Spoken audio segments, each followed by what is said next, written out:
Oi, gente, aqui é a Gisele e esse vídeo será dedicado aos meus comentários de leitura de Frankenstein, da Mary Shelley. Então, já vou avisar aqui no início do vídeo que será com spoilers, porque eu quero comentar os acontecimentos para que você que está lendo ou que já leu consiga ir seguindo aqui minha linha de raciocínio. Eu nunca li, então é minha primeira vez, não conheço a história, sei um pouco assim do que foi adaptado depois dessa imagem que a gente tem dessa criatura, mas eu não conheço o enredo, então tudo é novidade, vai ser muito bacana. E eu já quero fazer uns comentários iniciais e falar sobre a primeira parte. Esse livro, como ele foi dividido em 3 partes, então assim irei dividir o vídeo também. Então nessa edição aqui da Penguin, com a tradução do Christian Schwartz, introdução em notas de Maurice Hindle e pós-fácil de Rui Castro, ele tem uns textos aqui, aí tem uma introdução,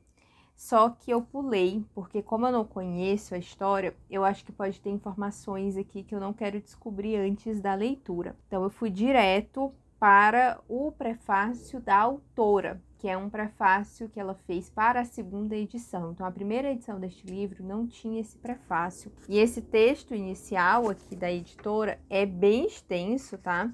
O livro realmente ele começa aqui na página 63 e logo na página 64 tem um epígrafe, que é esse texto que normalmente é parte de um poema ou de um romance ou uma frase dita por alguém que o autor coloca em seu livro e ele seta o tom da história. Então aqui Mary Shelley escolheu um trecho de Paraíso Perdido, de John Milton, né? É um poema muito conhecido, eu ainda não fiz a leitura desse livro, mas eu sei que ele vai abordar a visão do autor, do John Milton, sobre a criação, sobre o criador, né? Como que Deus criou tudo a partir de si e não do nada, mas eu nunca li o texto integral. Então aqui na epígrafe já tem algo que, assim, para nós que sabemos que Frankenstein vai falar sobre a criação, né, de uma criatura, a epígrafe já é maravilhosa, que fala: rogai a vós, ó Criador, que do meu barro moldasseis o homem, pedi a vós que das trevas viesses alçar-me. Então ela já coloca aqui esse questionamento. E aí a autora fez essa introdução à segunda edição, que é um pouco irônica, porque as pessoas não acreditavam que uma jovem pudesse conceber algo tão horripilante. Mas Mary Shelley, ela foi casada com o Percy Shelley, que era um poeta também, então ele incentivou muito que ela escrevesse essa história, e ela conta isso na introdução, e de como que surgiu a ideia, que foi a partir de um desafio do Lord Byron, que também veio a ser conhecido, e ela queria escrever um conto, mas aí o Shelley falou: não, desenvolve, dá para escrever mais, incentivou essa escrita dela. A Mary Shelley, para quem não sabe, eu até trouxe aqui, é filha da Mary Wollstonecraft, que foi autora de Reivindicação dos Direitos das Mulheres, um livro que vai falar sobre a história das mulheres, é um livro extremamente feminista. Eu li ele um bom tempo atrás, gosto bastante da leitura, e eu recomendo para quem quiser ter contato, né, com esse tipo de conteúdo assim mais feminista. Então, ela morreu pouco tempo que ela deu à luz a Mary Shelley, e ela não teve contato com a mãe, mas pelo que dá para entender aqui, ela cresceu nesse ambiente em que as mulheres eram incentivadas, então ela tinha um pai que também apoiava o trabalho dela. Eu já vi até alguns comentários falando que na época algumas pessoas tentaram atribuir a autoria de Frankenstein ao Percy Shelley, justamente por ela ser muito jovem, por ser mulher. Mas enfim, vamos ao livro. O que eu estava esperando? Que Frankenstein fosse a criatura? Não, mentira, eu já sabia que Frankenstein é o criador. E muito do que foi falado posteriormente, a gente conhece muito, assim, da cultura pop mesmo, Frankenstein como sendo aquele monstro. Mas no livro, aqui no texto original, ele é o criador, é o Victor Frankenstein. Vou pegar aqui minha colinha para ver o que eu não falei. Ah, não falei que o livro é de 1818, né? Então, início do século XIX, romantismo, revolução industrial, tem todo esse contexto. E esse livro, ele tem, assim, algumas características que já é esse inicial, essas 4 cartas iniciais de um personagem que ele tem muitos atributos do romantismo, sabe? O drama, o individualismo, a solidão, que é do Capitão Walton, vou falar Walton. Do Capitão Walton, ele escreve essas 4 cartas para a irmã dele, então nós vamos inicialmente ler essas cartas em que ele está falando desse trabalho, das viagens, como que está tudo, da falta que ele sente de um amigo, e aí ele encontra um desconhecido, né? Ele resgata ali um desconhecido, cuidam dele na embarcação, e depois esse desconhecido, ele decide contar para o capitão a sua história, e ele é o Victor Frankenstein. Então, depois dessas 4 cartas é que nós iniciamos realmente na narrativa em primeira pessoa do Victor, com ele contando da infância, de como que era a vida dele com os pais, eles mudavam bastante, até que os pais tiveram outros filhos, adotaram uma menina, Elizabeth, que eles têm como se fosse uma prima, mas que é uma filha adotada. Então, todo esse crescimento dele, ele tem um amigo aqui, acho que Clerval, o nome do amigo dele, que cresceu, enfim. Daí ele chega ali na idade de ir para a universidade, né, sair da escola, e o amigo dele não consegue seguir esse mesmo caminho, porque os pais não apoiavam, né, eles não gostavam muito dessas ideias que eram desenvolvidas nesses ambientes, mas o Victor, ele tinha muita curiosidade, muito desejo de aprender, e quando ele está se preparando para partir, a mãe dele morre. Então, ele precisa adiar essa partida, ficar um pouco mais com a família. Aqui na página 107, ele vai falar assim: o que eu desejava aprender eram os mistérios do céu e da terra, e estivessem no centro de minhas preocupações a substância exterior das coisas ou o espírito da natureza humana e o segredo da alma do homem. De todo modo, minha investigação teria como foco a metafísica, ou, em seu sentido mais elevado, os mistérios do mundo físico. Então, desde novo, ele já apresentava essa predisposição ao estudo, a buscar o conhecimento, e principalmente o conhecimento científico. Ele questionava muito a vida, a morte, e aí, depois de um tempo da morte da mãe, ele parte, enfim, deixa a família e vai estudar. Quando ele chega nessa universidade ali, ele se decepciona um pouco com os professores, mas ele consegue encontrar um mentor, porque ele não tinha acesso a tantas informações assim de onde ele vinha. Então ele lia os livros que estavam disponíveis, e tem um professor que meio que ironiza os autores que ele lia, mas ele consegue encontrar um mentor que se identifica também assim com esse desejo dele, e ele começa a estudar. Aí nessa primeira parte ele vai narrar um pouco de como eram esses estudos, né? Na página 123 ele fala: um dos fenômenos que de maneira mais peculiar chamava a minha atenção era a estrutura do corpo humano, na verdade de qualquer animal imbuído de vida, de onde, eu frequentemente me perguntava, havia um princípio vital. Era uma pergunta ousada, desde sempre considerada um mistério. No entanto, quantas coisas não há que ficamos a um passo de descobrir, não fossem a covardia e o desleixo que inibem nossas investigações. Revolvendo tais circunstâncias no pensamento, decidi, dali em diante, dedicar-me mais particularmente àqueles ramos da filosofia natural relacionados com a fisiologia. Como a gente já sabe que ele vai criar esse ser, tudo isso já vai chamando a atenção. O que desperta o interesse dele? Então, à medida que eu ia lendo essas páginas, eu já ia pegando, nossa, é aqui, ele já está justificando o porquê que ele criou tal pessoa, né, tal criatura. E aqui eu já estou no capítulo 4 do livro, tá? Essa primeira parte tem 8 capítulos. E ele vai falar, né, que ganhou familiaridade com a ciência da anatomia. Isso, porém, não foi suficiente.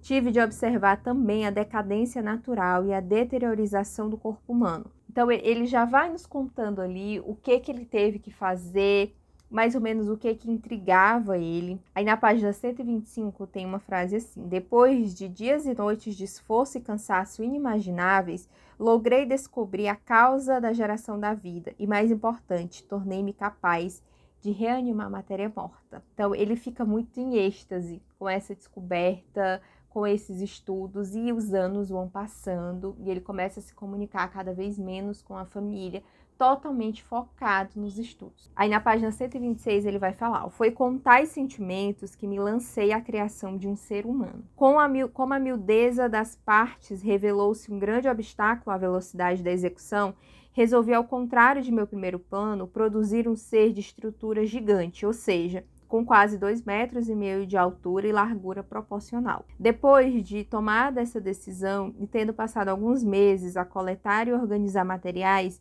no que fui bem-sucedido, dei início ao projeto. Ninguém é capaz de conceber a variedade de sentimentos que me impelia, feito um furacão, naquele primeiro arrebatamento de sucesso. Vida e morte surgiram-me como fronteiras ideais, as quais eu deveria, de início, ultrapassar para então lançar uma torrente de luz sobre o nosso mundo sombrio. Uma nova espécie me abençoaria como seu criador e de sua origem. Muitos seres de excelente e feliz natureza sentiriam-se em débito comigo por sua existência. Ele começa a ter esses delírios de grandeza, de nossa, olha o que eu sou capaz de produzir, olha o poder que eu tenho. Tudo isso aqui fui eu que criei. E assim, ele se dedica a reanimar, né? A criar, a construir e reanimar esse ser. Aí algo interessante é que aqui, ó, no capítulo 5, eu marquei diversas coisas, por isso que eu tô fazendo essas leituras. O capítulo 5, ele começa com a seguinte frase: foi numa noite lúgubre de novembro que contemplei o sucesso de meus esforços. E essa foi a primeira frase que Mary Shelley escreveu. Então, desse romance, ela começa com essa frase, depois ela cria todo esse início para poder dar um pouco mais de sentido. Mas ela fala lá na introdução que ela queria mostrar pra gente esse ser que amedrontava ela e ela queria que a gente também sentisse medo dele. Então, ela tinha esse objetivo, né, aqui. Daí, nessa primeira página ainda do capítulo 5, o Victor Frankenstein descreve a criatura que ele criou. Como descrever minhas emoções diante de tal catástrofe ou dar aqui contornos àquele infeliz que com tanto sofrimento e cuidado eu lograria criar? Os membros eram proporcionais e os traços que eu escolhera para ele eram belos, belos, meu Deus. Sua pele amarelada mal dava conta de encobrir o mecanismo de músculos e artérias debaixo dela. Seu cabelo escorrido era de um preto lustroso, os dentes de um branco perolado. Tais características luxuriantes, porém, apenas tornavam mais horrendo o contraste com o rosto enrugado, os lábios negros e retos e os olhos aquosos, os quais pareciam quase da mesma cor, branco acinzentada das órbitas em que se encaixavam. E a gente já vai percebendo pelo tom que ele se arrepende dessa criação. Então, a todo momento que ele está contando para o capitão tudo que ele desenvolveu é nesse tom de, meu Deus, por que eu desenvolvi isso? Ele fala aqui, né, dessa catástrofe, dessa criação tão infeliz que ele concebeu. Daí, então, essa criatura ganha vida, ele se assusta muito com o que ele vê, ele tenta fugir. Quando ele volta para casa, ele não está mais lá. E ele começa a adoecer, o amigo dele lá de infância vem visitá-lo, ele tenta se corresponder com a família, porque o Victor não estava fazendo isso, a família estava muito preocupada. Só que ele recebe uma carta, ele recebia muitas cartas dessa prima, né, da Elizabeth, contando, pedindo atualizações, falando como que estava a família. Até que chega uma carta do pai dele, falando que o irmão mais jovem que ele tinha havia sido assassinado e a Elizabeth está, assim, transtornada e que ele precisa voltar para casa. Então, ele deixa o amigo, porque o amigo também tinha algumas coisas para resolver ali na cidade, e ele volta para casa. Quando ele volta, antes de chegar até o destino, ele para um pouco em um outro local, né, porque ele não conseguia conter, assim, essa tristeza, ele não queria chegar logo em casa. E quando ele tá indo, ele tá assim num local bem escuro, ele acha que viu a criatura. Só que ele está um pouco distante de onde ele criou, né? Ele voltou para casa e ele acha que ele viu esse ser ali pelas redondezas de onde o irmão dele foi assassinado. E o irmão dele arrancaram uma correntinha do pescoço. Então, assim, a investigação, né, aponta como se a pessoa tivesse tentado furtar aquela correntinha e acabou assassinando a criança. A Elizabeth, ela se sente muito mal porque foi ela quem colocou essa correntinha nele. E aí ele começa a desconfiar que talvez essa criatura tenha assassinado o irmão dele. Quando ele chega em casa, ele descobre que uma outra menina, a Justine, ela está sendo acusada desse assassinato porque acharam uma correntinha no bolso dela. E ela é uma menina que cresceu ali com a família também, que cuidou, inclusive, da mãe dele quando ela estava doente. A mãe dela adoeceu, então, assim, a história dela é muito triste. E ela está sendo acusada, ele fica, meu Deus, será que eu conto que eu tenho essa desconfiança de ter sido esse ser? Mas quem que vai acreditar em mim, que eu criei um homem de 2,5 metros de altura e que eu vi ele por aqui, que ele pode ter assassinado uma criança, né? E no final desse capítulo, a Justine, ela é condenada e no dia seguinte ela amanhece morta, né? Ela não queria conviver com a tristeza, com esse desgosto de ter sido condenada por algo que ela não fez, e ainda mais o assassinato de uma criança que ela amava. Aí ele termina esse capítulo com o seguinte parágrafo: assim falou minha alma profética, enquanto eu, dilacerado pelo remorso, pelo horror e pelo desespero, assisti aqueles que amavam em vão entregar-se aos prantos sobre as sepulturas de William e Justine, as duas primeiras vítimas indefesas de minhas artes profanas. Ou seja, eu acredito que nos próximos capítulos mais mortes virão e provavelmente serão atribuídas à criatura, né, que ele criou. Eu não sei se realmente foi essa criatura, mas irei iniciar o volume 2 e quando concluir eu comento com vocês minhas percepções. Vamos agora para a atualização da parte 2 de Frankenstein. Eu fiz mais algumas anotações e marcações aqui no livro. Vou acompanhando elas para a gente seguir a ordem dos acontecimentos. Eu continuo gostando bastante da leitura, eu espero que vocês também estejam gostando de acompanhar. Então vamos lá. O Victor, o Victor Frankenstein, ele fica sentindo muito mal por tudo que aconteceu com o William e com a Justine, que foi a moça que foi incriminada pela morte do William. Então, ele começa a questionar muito esses acontecimentos e o porquê que isso tem acontecido. É uma parte que eu achei muito interessante, a Elizabeth, que é essa menina que foi criada como prima dele, né? Essa menina que foi adotada pelos pais dele, ela fica extremamente abalada. Tem aqui um trecho na página 176 dessa edição, em que ele fala: Elizabeth estava triste e deprimida. Não tinha mais prazer em suas ocupações habituais. Todo prazer parecia-lhe um sacrilégio com os mortos. Considerava, pois, que o pesar e o pranto eterno eram um justo tributo a se pagar pela inocência que acabara aniquilada e destruída daquela forma. Não era mais a criatura feliz que na meninice acompanhava-me nas andanças às margens do lago e falava extasiada de nossos planos futuros. Ela sentia o primeiro daqueles pesares enviados para abalar nossa comunhão filial com a terra, e essa influência sombria apagara seu sorriso mais benfazejo. Isso é um sentimento muito comum em quem enfrenta o luto. Eu vivo, na verdade, esse sentimento há mais de 3 anos e é muito difícil você conseguir se desapegar dessa questão de não querer ser tão feliz. Sabe, é quase como se você escolhesse ficar um pouco mais recluso, um pouco mais assim quieta, porque não é justo com quem partiu. E isso é muito difícil, não é óbvio que não é todo mundo que se sente assim, mas é algo muito difícil de tirar, sabe, de você conseguir tirar isso da cabeça. E eu achei muito bacana a autora ter abordado dessa forma e ter colocado na Elizabeth, que era essa menina que no início, né, na outra parte do livro, ela estava sempre escrevendo cartas e tão otimista e tão feliz com a vida, e o quanto que talvez por essa sensibilidade, né, por ser essa pessoa, o luto tenha destruído tanto assim os ânimos dela e tornado ela uma outra pessoa. Aí a gente vem para a parte mais marcante aqui do livro, que é quando o Victor, né, Frankenstein, encontra a criatura.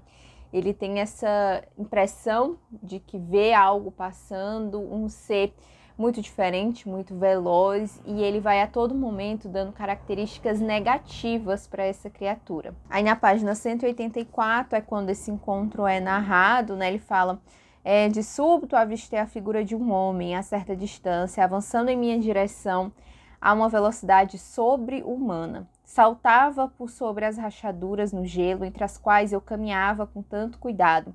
Então ele vai fazendo esse contraponto também do quanto que essa criatura era diferente dele, do quanto que ele não se identificava, não se relacionava com ele. Fiquei perturbado, minha vista enevoou-se e senti uma fraqueza dominar-me, mas logo, exposto à brisa gelada das montanhas, estava restabelecido.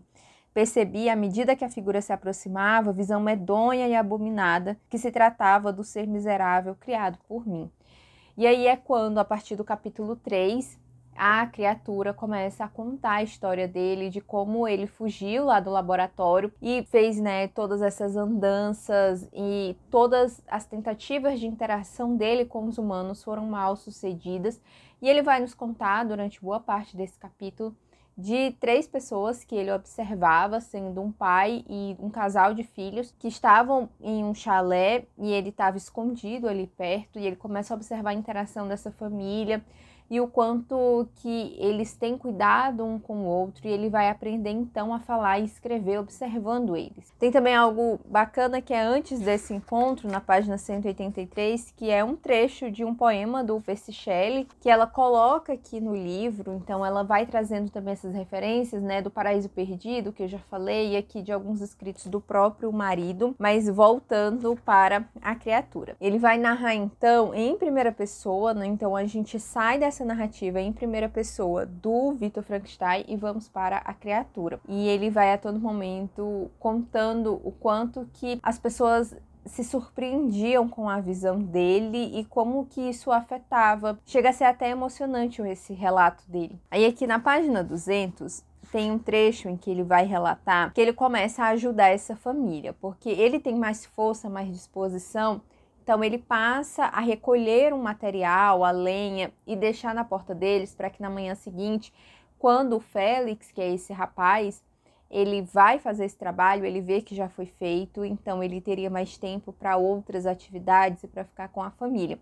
Isso me lembrou, não é exatamente a referência, mas me lembrou que esse livro ele se chama Frankenstein ou O Prometeu Moderno. Inclusive aqui nessa edição tem esse título, nessa dupla opção de título. E esse ano eu li O Prometeu Acorrentado, que faz parte desse teatro grego. E lá o Prometeu, ele é um homem que é castigado pelos deuses por tentar ajudar os humanos. Então ele vai de encontro a uma ordem do Deus, né? Ele enfrenta para tentar ajudar os humanos. E eu entendi essa relação, né, do Prometeu moderno com o Prometeu acorrentado do próprio Victor Frankenstein, quando ele desafia, né, Deus e começa a dar vida, a assumir esse papel que não é dele. Então, quando ele pega essa matéria inanimada ali, orgânica, e dá vida a ela, criando essa criatura. Então, nesse desafio dele com Deus, né? Nessa tentativa dele próprio de assumir um papel que não é dele. E eu achei interessante, eu nunca tinha reparado nesse subtítulo e talvez no porquê que a Mary Shelley escolheu colocar assim. Eu não sei se vocês conhecem alguma outra referência, se tá na outra parte do livro, que eu ainda vou ler. Aí ele começa aqui uma parte que eu achei muito interessante, tá na página 211. Ele enfatiza muito o tanto que faz falta as relações. E aí quando ele observa os humanos e tem essa relação de irmãos, de pai e filho, tem uma mulher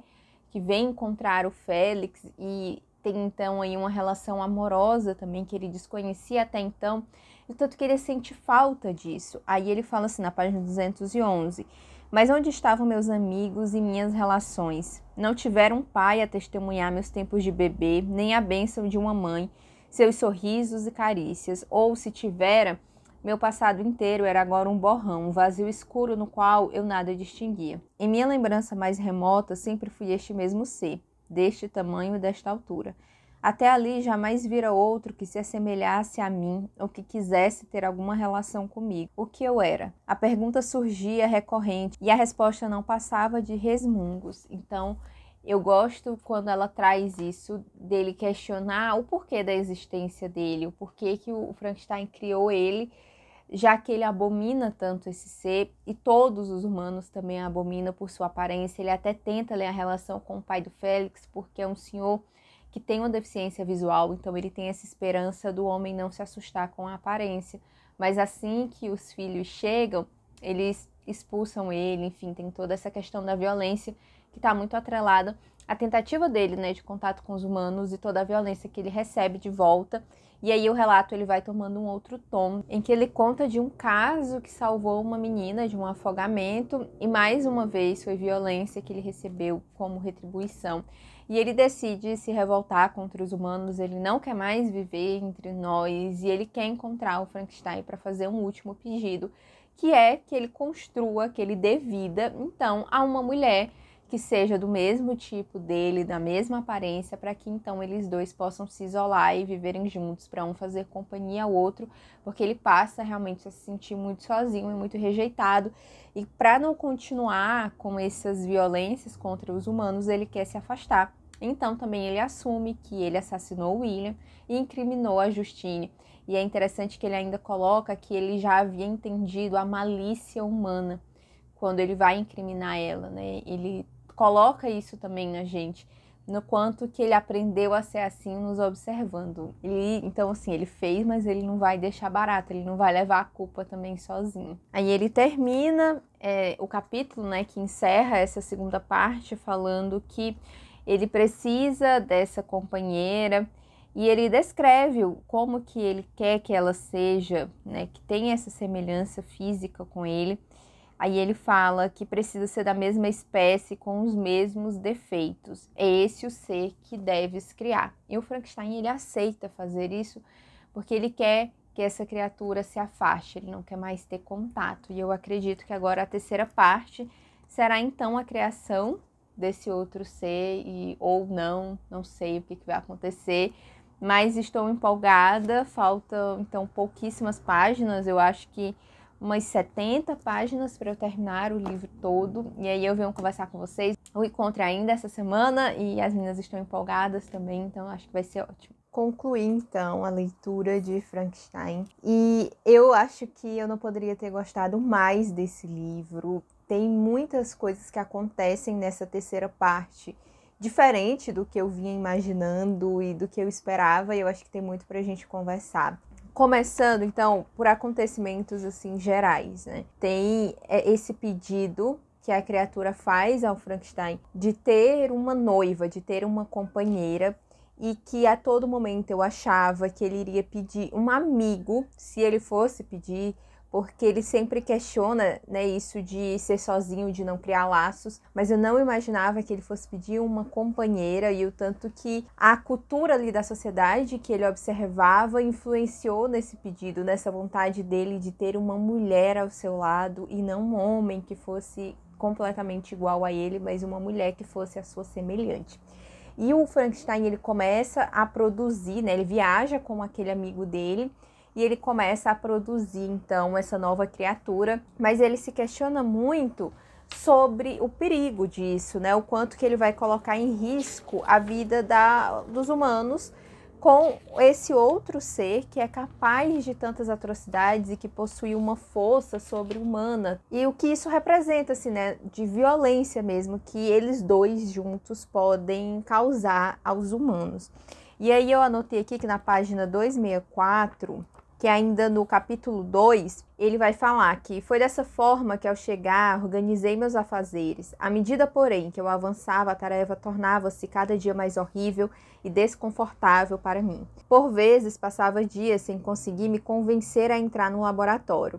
Em outras ocasiões, trabalhava dia e noite a fim de concluir minha obra. Era, de fato, uma atividade obscena, àquela qual me dedicava. Durante meu primeiro experimento, uma espécie de frenesi havia me deixado cego ao horror daquele trabalho. A mente focava, concentrada, a construção da tarefa e os olhos fechavam-se à perversidade dos procedimentos. Agora, porém, eu trabalhava a sangue frio e meu coração com frequência reagia, repugnando a labuta de minhas mãos. Assim, dedicado à mais detestável das ocupações, imerso numa solidão em que nada era capaz, nem por um instante, de tirar minha atenção da situação real em que me encontrava, meu estado de espírito tornou-se instável. Passei a ficar nervoso e inquieto. A todo instante temia encontrar meu perseguidor. Às vezes sentava-me com os olhos fixos no chão, receando que, se olhasse para frente, encontrara ali o objeto que tanto me aterrorizava ver. Então, enquanto ele está nesse trabalho, a criatura continua rondando e observando ele, esperando que essa tarefa seja concluída. E aí que ele começa esses questionamentos e decide, então, destruir esse ser que ele estava criando. E nesse momento da destruição, ele vê a criatura pela janela. Então, tem essa raiva, né? Essa ira, assim, da criatura de ver ele destruindo tudo. E aí que as coisas começam a desandar. Eu fiquei muito surpresa quando ele mata o amigo do Frankenstein. Eu não estava esperando que ele já fosse partir, assim, logo para uma pessoa tão próxima. E a todo momento o Frankenstein acha que é ele quem está correndo perigo, quando ele nunca correu perigo. Porque a ideia da criatura não era matar o seu criador, mas sim trazer sofrimento para ele. Então ele fica nessa coisa de, eu sofro muito, né? Esse romantismo gótico, de nossa, como minha vida é sofrida, por que que isso está acontecendo a mim? Mas na verdade eram outros que estavam morrendo. E a criatura, ela a todo momento fala, né, ó, no dia do seu casamento eu estarei lá. E o Frankenstein jura que ele vai lá para matá-lo, quando que óbvio que ele iria lá para tirar dele essa noiva, essa esposa, já que ele por si não pode ter uma, por que que o Frankenstein terá? E aí já, né, assim, para a parte final mesmo do livro, que tem esse adoecimento do corpo, em que o Frankenstein ele fica relatando ali seus últimos momentos ao Walton, que é aquele homem lá do início, daquelas cartas que ele fica a todo momento se dirigindo à sua irmã, e é ele quem está escutando a história de Frankenstein. Então ele volta à cena e aí nós temos mais partes narradas por ele, em cartas também. Então todo o romance, ele é um romance epistolar, porque todo ele é constituído de cartas. E esse Walton, ele começa a descrever a situação desse homem e o que ele está vendo, ele doente, ele delirando, até que ele morre e a criatura vai até o navio em que eles estão, meio que para se despedir do seu criador. Ele conta algumas partes assim do que como ele enxerga aquela situação. E fica muito claro pra gente que tudo que ele tem feito é por não pertencer, né? Por não se identificar como humano. Então ele é sempre muito deixado de lado, ele quer viver ali meio isolado com essa esposa, o que eu acho que ele não iria fazer.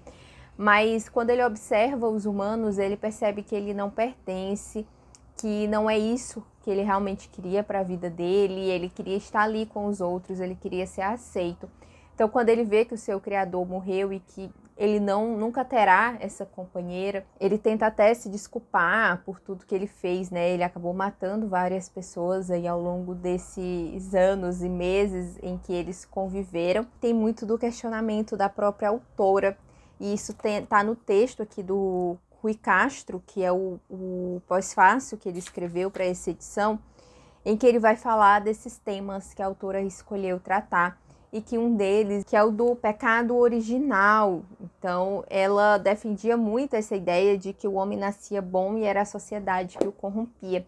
E ela demonstra isso ao longo de todo o livro, do quanto que a criatura, que nunca é nomeada, que a gente não sabe nem como se referir, a não ser que seja realmente como criatura, como monstro, como criação de Frankenstein, ela era uma página em branco, nasceu, não tinha nenhum preconceito, não tinha nada, não recebeu isso de Frankenstein, porque eles se separam logo após o seu despertar, e mesmo assim ele se tornou uma pessoa ruim apenas observando os humanos. E eu achei muito interessante naquela parte que eu comentei, em que ele incrimina a Justine, que ele fala que ele aprendeu as malícias humanas. Então tem esse questionamento dela muito presente, do quanto que a gente absorve da sociedade, do quanto que ela nos corrompe. Não é que nós nascemos com esse instinto do mal, com essa vontade de matar, mas que ao viver em sociedade, ao observar, interagir, esses desejos eles são despertados por algumas circunstâncias. E além disso, a questão do Prometeu acorrentado também é abordado aqui nesse texto.